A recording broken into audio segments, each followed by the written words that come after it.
Gloria a Dios. Que el Señor les bendiga en esta noche, hermanos. Damos gracias al Señor una vez más y vamos a meternos hoy de lleno al capítulo 4. Había yo en mi meta, dije, vamos a hacer todo el 4 de un solo, pero el 4 vamos solamente a llenar la mitad el día de hoy. Así que hay mucho, está lleno de tanto, la palabra de Dios es tan perfecta y nos podemos quedar en un versículo toda la noche, pero no vamos a hacer eso. No va a ser un mensaje largo, pero va a ser, espero en Dios, un mensaje que habla nuestras vidas. Y una vez más, Génesis, vamos a cubrir los primeros 16 versículos y habla de la vida de Caín y Abel, que ya todos lo conocemos. El título es Cuando el pecado llama a la puerta.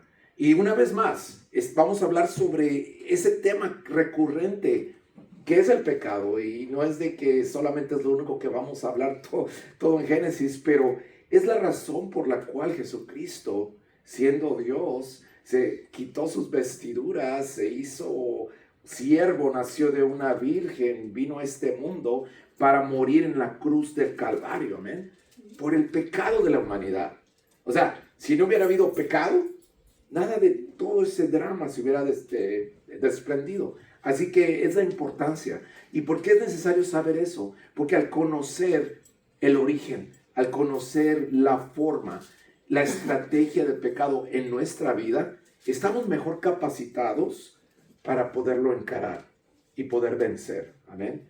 Es simplemente la razón. Así que la palabra de Dios, que fue inspirada por el Espíritu Santo, y estamos simplemente siguiendo el capítulo como está escrito, nos lleva de nuevo a este tema. Una vez más, cuando el pecado llama a la puerta. Y yo sé que muchas veces, desde COVID, antes de COVID, del 2020, uno cuando íbamos a tocar puertas, a hablar del Evangelio, la gente abría, la gente era más abierta a escuchar. O desde COVID ya nadie abre. Desde COVID ya la gente se ha aislado más, aún la que le tocan la puerta. Así que ha sido un cambio en ese aspecto en nuestra sociedad. Y en este caso vamos a hablar, pero cuando alguien más toca la puerta, en este caso el pecado. Y vamos a verlo de una manera más expositiva en esta noche. Así que vamos a meternos de lleno. Vamos a leer 6 versículos y vamos a meternos al estudio. Génesis 4 del 1 al 8, y ustedes pueden seguir con sus Biblias o lo que está aquí en la pared. Dice la palabra del Señor: conoció Adán a su mujer Eva, la cual concibió y dio a luz a Caín, y dijo: por voluntad de Jehová he adquirido varón. Después dio a luz a su hermano Abel, y Abel fue pastor de ovejas, y Caín fue labrador de la tierra. Y aconteció andando el tiempo, que Caín trajo del fruto de la tierra una ofrenda a Jehová. Y Abel trajo también de los primogénitos de sus ovejas, de lo más gordo de ellas, y miró Jehová con agrado a Abel y a su ofrenda, pero no miró con agrado a Caín y a la ofrenda suya. Y se ensañó Caín en gran manera, y decayó su semblante. Entonces Jehová dijo a Caín: ¿por qué te has ensañado? ¿Y por qué ha decaído tu semblante? Si bien hicieres, ¿no serás enaltecido? Y si no hicieres bien, el pecado está a la puerta. Con todo esto, a ti será su deseo, y tú te enseñorearás de él. Versículo 8. Y dijo Caín a su hermano Abel: salgamos al campo. Y aconteció que estando ellos en el campo, Caín se levantó contra su hermano Abel y lo mató. Oremos, hermanos. Señor, te damos gracias una vez más por todo lo que has hecho por nosotros en nuestras vidas. En esta noche, Señor, dedicamos este tiempo a ti. Habla a nuestro corazón, Señor. Hemos levantado cantos delante de tu presencia, Señor, porque tú te mueves en alabanza de tu pueblo. En esta noche, Señor, responde con ese fuego divino que es tu palabra. Que tu Espíritu Santo, Señor, toque nuestro corazón. Tú conoces la necesidad de todos y cada uno que estamos aquí presentes, y aún aquellos en las redes sociales, Señor. En el nombre de Jesús, ministra nuestras vidas, Señor, y que todo lo que hagamos en esta noche sea para traer honra y gloria a ti, que tú te la mereces, Señor. Te damos gracias en el nombre poderoso de Jesús. Amén. Gloria a Dios. Bueno, hermanos, rápidamente, como vimos en el capítulo 3, Adán y Eva habían pecado, habían sido expulsados del huerto, Incluso había un querubín con una espada y una espada de fuego que se movía. En otras palabras, se había completamente cerrado ese capítulo donde ellos gozaban de la presencia de Dios, donde ellos caminaban. El Señor dice que se caminaba en las tardes y podían tener ese acceso libre con Dios. Todo había cambiado. Hubo consecuencias al pecado de ellos, a la desobediencia de Adán y Eva. Fueron expulsados y de esa manera la maldición del pecado, o sea, la muerte, entró a nuestro mundo. Pero ahora en Génesis 4 nos enseña una verdad también muy, muy sorprendente. Y es sorprendente, pero yo sé que nosotros que hemos estado conociendo la palabra de Dios por un tiempo, ya no nos sorprende, por decir así. Y la verdad es que el pecado nunca permanece estático. ¿A qué me refiero con estático?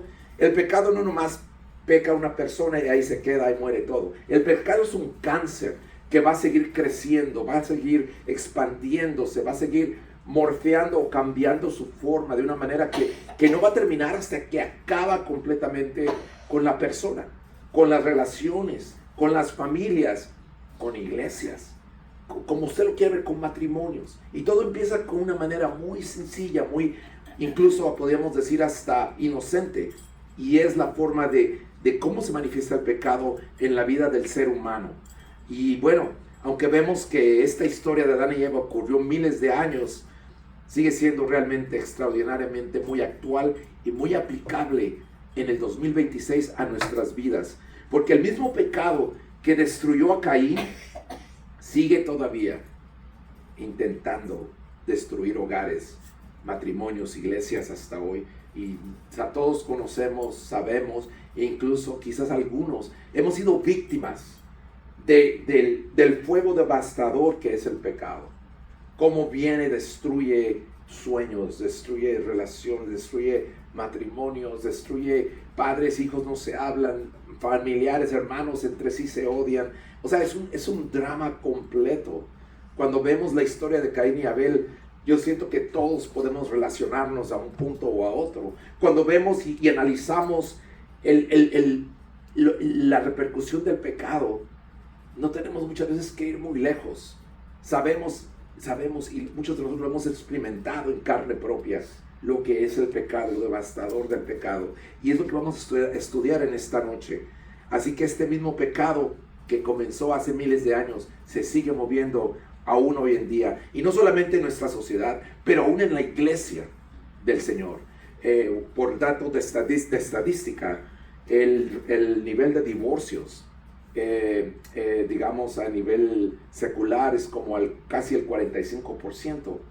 Y la iglesia evangélica en Estados Unidos, ese fue un estudio que se hizo hace unos años, lo hizo una compañía de estadísticas que se llama Barna Group, y lo que ellos determinaron que no había realmente una diferencia en el número de divorcios en la sociedad regular como en la sociedad o entre las iglesias evangélicas.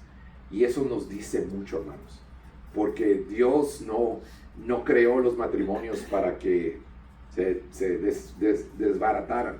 ¿Amén? Como vimos en los primeros capítulos de Génesis, Dios no quería que el hombre estuviera solo, y creó una mujer, a Eva, de su costado, y que se hicieran una sola carne. Ese es el plan de Dios, es la voluntad de Dios, pero el pecado ha estado destruyendo a derecha, izquierda y por todos lados lo que Dios ha tratado de crear.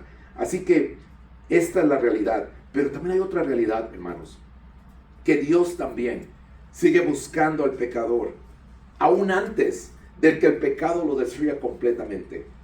Y voy a repetir esto, vale la pena repetirlo. Dios sigue buscando al pecador, al hombre y a la mujer, que quizás puedan estar viviendo en una transgresión, sabiendo que están viviendo mal, siguen viviendo mal, pero Dios va a tocar la puerta, Dios va a tratar de agarrar su atención para que puedan cambiar su dirección en la que están caminando a la completa destrucción. Dios va a tratar de hacer eso antes de que el pecado los destruya completamente. Y yo sé que quizás mucha gente llega al punto donde, y lo vamos a ver más adelante, donde ya el corazón ya se endureció, donde ya ignoran todas las señales, pero aún así Dios en su amor y en su gracia va a tratar completamente con ellos. Así que vamos a meternos ahora ya de lleno al texto.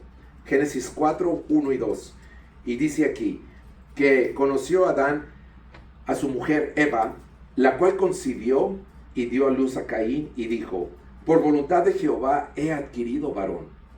Después dio a luz a su hermano Abel, y Abel fue pastor de ovejas, y Caín fue labrador de la tierra. Ahora, en el versículo 1, yo sé que casi todos conocemos ya todo esto, pero para las personas que quizás son nuevas en el Evangelio, conocer los escritores del Nuevo Testamento como del Viejo Testamento utilizan la forma especial del verbo conocer como un delicado eufemismo, o sea, una manera de decir algo de una manera más suave, por decirlo así, cuando se relata de la relación sexual entre esposa y esposo. Conocer implica que Adán tuvo relación sexual con su esposa Eva. Y claro, como vemos un poquito más adelante, dice la cual concibió. Así que Dios bendijo la relación de Adán y Eva y les dio un bebé, un varón. ¿Amén? Y es algo interesante ver, hermanos, porque en este mismo versículo, él conoce a Eva. Eva da luz a un bebé, a Caín. Inmediatamente lo que ella dice: por voluntad de Jehová he adquirido varón. Entendemos la situación. Ellos habían sido echados del paraíso, habían pecado, habían desobedecido, pero siempre había algo, un temor hacia Dios. Y ahí Eva lo dice: por voluntad de Jehová. O sea que ella honró a Dios al decir eso. Por voluntad de Él, ella adquirió un varón. Y es algo que nos muestra algo que todavía, a pesar de que quizás ya habían cambiado las circunstancias, a pesar de que quizás los sueños de ellos habían cambiado, ahora estaban fuera del paraíso, siempre había algo que todavía los unía a Dios. Respetaban a Dios por ese lado. Y claro que cuando ella lo tuvo en sus brazos fue lo que salió espontáneamente de ella. Versículo 2 dice: después nació Abel y después dio luz a su hermano Abel, y Abel fue pastor de ovejas y Caín fue labrador de la tierra. Moisés, que escribió Génesis, pone específicamente a Abel después de Caín, porque claro que vamos a ver enseguida lo que ocurre después, el drama que toma lugar. Pero es importante ver también que ellos no fueron los únicos hijos que tuvieron Adán y Eva. Como ya todos sabemos, Génesis 5:4 dice: fueron los días de Adán después que engendró a Set 800 años y engendró hijos e hijas. Así que ellos tuvieron muchos hijos. Vivió 800 años. O sea que tuvieron demasiados y tenían que poblar la tierra. Era un mandato que Dios les dio. Y aparte de Caín, Abel, Set, los demás hijos, ninguno de ellos es mencionado por nombre. Es algo que no sabemos los nombres de ellos. Así que ellos tuvieron otros hijos y otras hijas. Y que vamos a hablar ahora de la importancia, cómo la adoración, como lo que estábamos haciendo hace unos minutos, adorando al Señor, cómo la adoración de nuestra refleja nuestra condición interna delante de Dios. Y lo vamos a ver enseguida.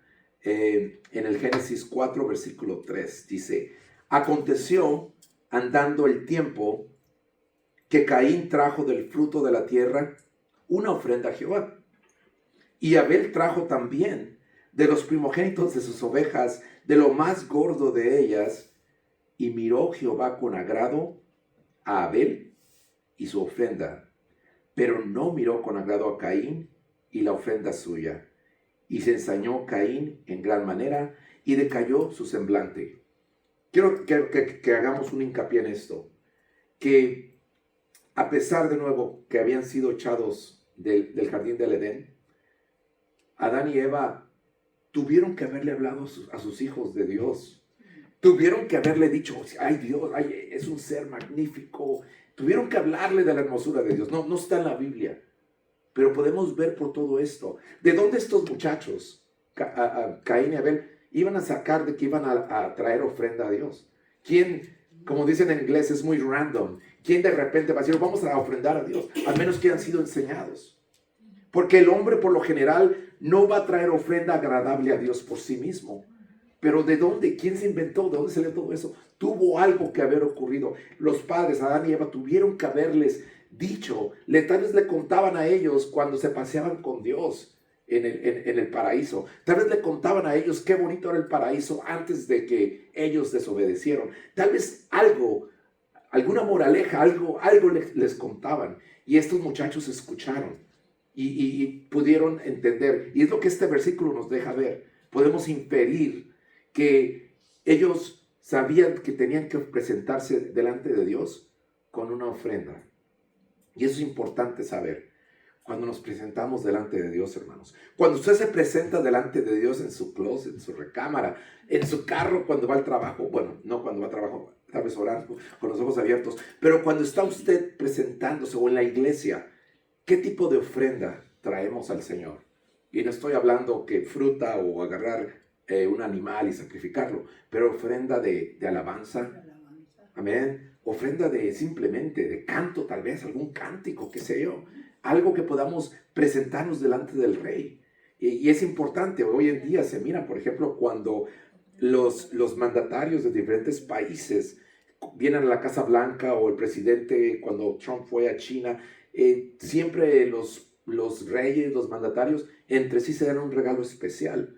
Cuando el secretario de Estado fue a ver al Papa, el Papa le dio un regalo muy especial. O sea que ocurre eso de presentarse con algo, no llegar con las manos vacías. Y es lo que llama la atención en este versículo.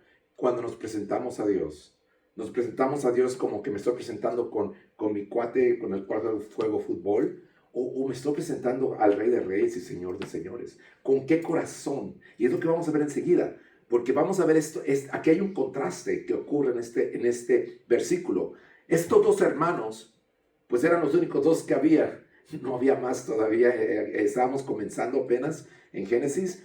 Venían de los mismos padres, tuvieron la misma educación, o sea, ninguna, o sea, no fueron a la escuela. Pero claro que sus padres les han de haber inculcado algo sobre Dios. Así que ellos tenían el mismo conocimiento de Dios. Los dos tenían el mismo acceso a la verdad, hablar con Adán o con Eva, ¿cómo era Dios? ¿Cómo es su voz? ¿Cómo? Tenían que tener algo así. Sin embargo, aquí dice que Dios recibe una ofrenda, pero rechaza la otra. Y la pregunta es, ¿por qué? Yo por toda mi vida, viendo este versículo, yo siempre pensaba, hermanos, yo hasta quizás lo espiritualizaba demasiado. Y muchas veces no es bueno espiritualizar tanto si no hay una base sólida bíblica.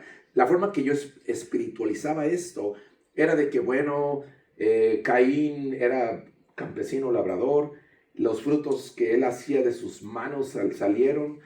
Abel era pastor, él trajo una ovejita y lo presentó delante de Dios. Él estaba sacrificando algo delante del Señor, y vemos que eventualmente eso trae algo, un componente profético, y es cierto, pero ahí ya estamos quizás poniendo demasiado lo que queremos ver. Pero viéndolo del punto de vista actual, la respuesta de interpretar este versículo está en Hebreos 11:4. Y no hay nada mejor, hermanos, que interpretar la Biblia con la Biblia. Amén.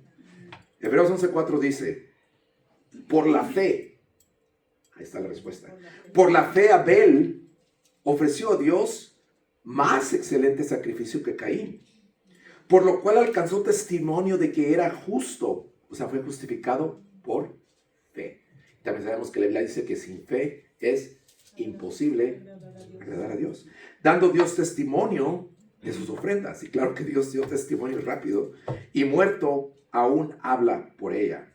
Así que por la fe Abel pudo ofrecer algo más excelente, un sacrificio más excelente que Caín. Y la